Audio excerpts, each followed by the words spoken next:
Сәлем менің қымбатты достарым, бүгін біз өте дәмді болып шығатын түрік пиццасы лахмаджунды әзірлейтін боламыз. Кеттік. Алдымен жылы суымызға ашытқымызды, қантымызды саламыз. Мен барлығын бір шай қасықтан салдым. Одан кейін осындай қасықпен жақсылап барлығы ергенше араластырамыз. Араластырып болғаннан кейін ұнымызды саламыз.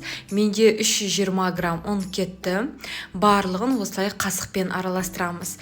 Ең бірінші ұнымызды салғаннан кейін қыздар міндетті түрде қасықпен араластырамыз. Сол кезде біздің қамырымыз жұмсақ болып шығады. Мінекей біздің қамырымыз дайын болды.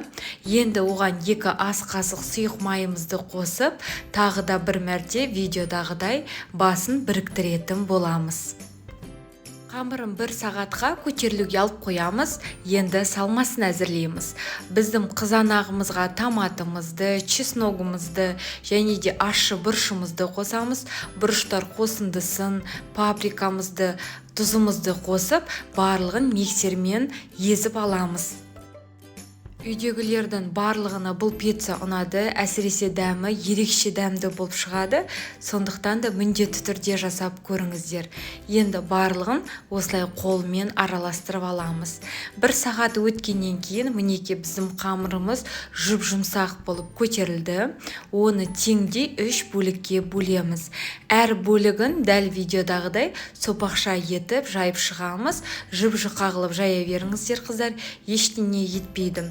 Онда да сепсеңіздер болады, ең бастысы қамырымыз жабыспаса болды. Енді пергамент төселген осындай қағазға әдемілеп фаршымызды жаямыз.